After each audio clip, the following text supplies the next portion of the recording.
My name is Matthew Hunt. I'm originally from Bardwell, Kentucky. I was born in 1983. I'm one of two children out of a hardworking blue-collar family.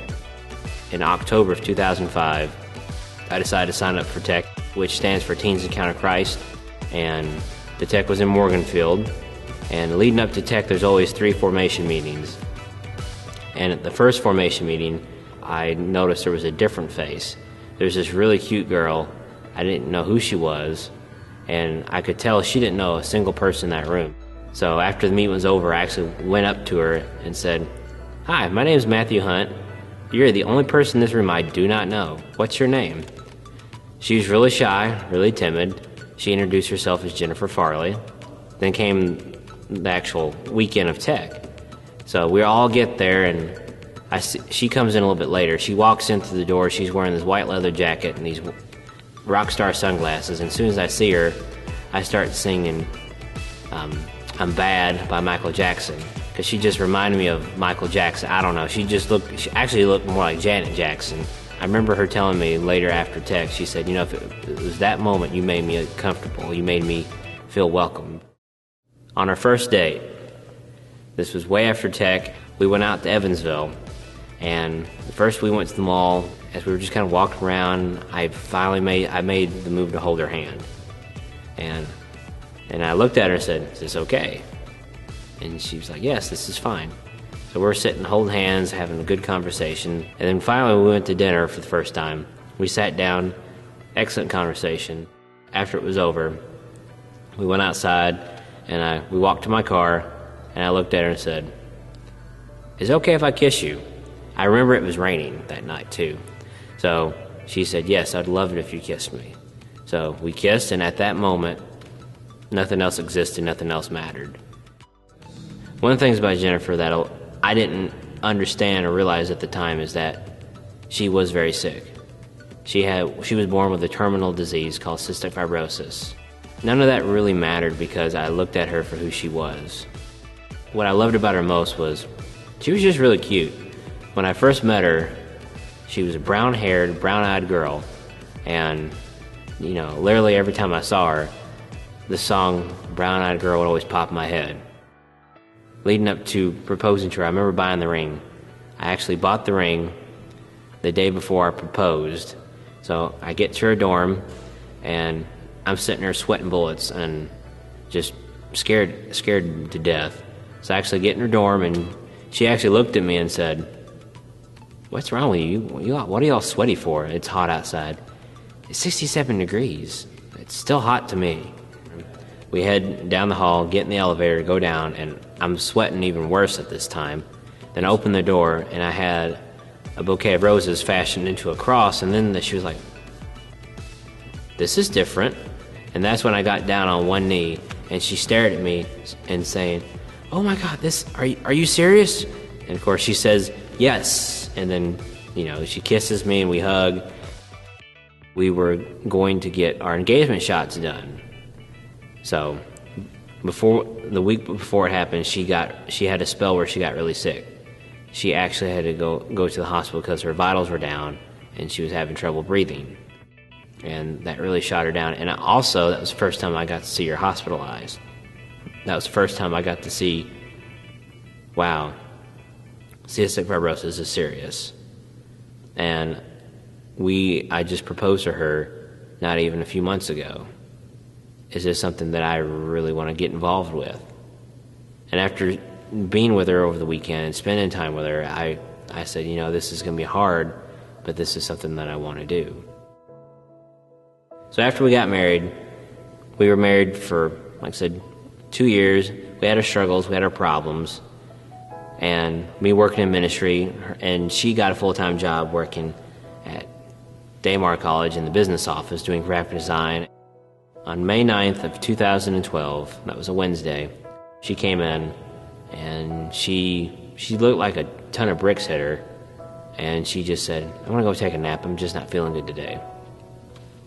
So she goes into the bedroom, changes clothes, and she just takes a nap, no big deal. But then she comes out, and then she starts vomiting.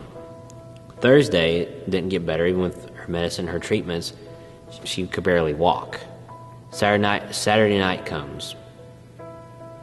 She's lying in bed. I go to bed. She's breathing so hard, and I remember she's just crying. She's just crying. She doesn't know what's going on. I just said, look, we're calling your parents. We're taking you to the hospital. And she said, well, let's just do it in the morning. Let's just do it in the morning. So I remember laying in bed. I remember holding her and just thinking, God, what's wrong? And that's when she said this one thing I'll never forget. She said, thank you for never giving up on me. Thank you for never giving up on our marriage. Thank you for just being there. I love you so much, more than you'll ever know. And I laid there thinking to myself, what is she trying to tell me? So we got in the car, got to the hospital, got her in the ER. She's gasping for breath, and she's having a hard time breathing. Her parents are there, I'm there. I remember the doctor saying that her blood sugars were in close to 1,000, and that she was severely dehydrated. So she exasperated, which means she sucked fluids back into her system. The fluids went to her brain, and her brain swelled. Then all of a sudden she fell down the bed, and that was it. The neurologist went in there, shined a light, looked for her pupils. There was no brain activity. She was declared brain dead on Monday, 48 hours after putting her in on Sunday. And they kept her alive long enough for all the family members to go in one by one and to say goodbyes before they shut the machine off. I remember me and her parents were the last one to go in. All three of us were holding her hand.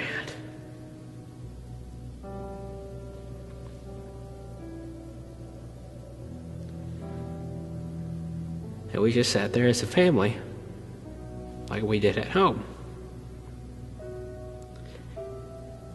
And we watched the machines and her vitals go from where they were to 0.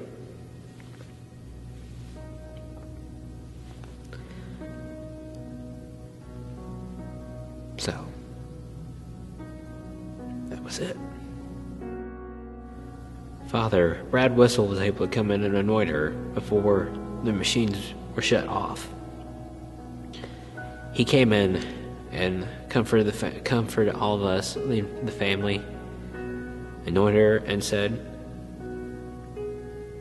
I know this is hard, but God has called her home. It was definitely the hardest moment of my life, because for 8 years I was with this woman.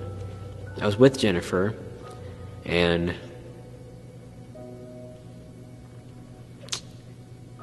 in less than a day, I lost her.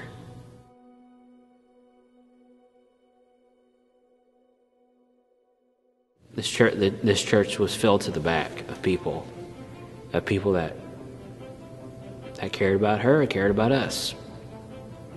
And when we took her to the cemetery at St. Louis Cemetery, they all followed. The cemetery was filled with cars, and there's people everywhere. And then when we finally laid her to rest in the ground, I put a white rose on her casket.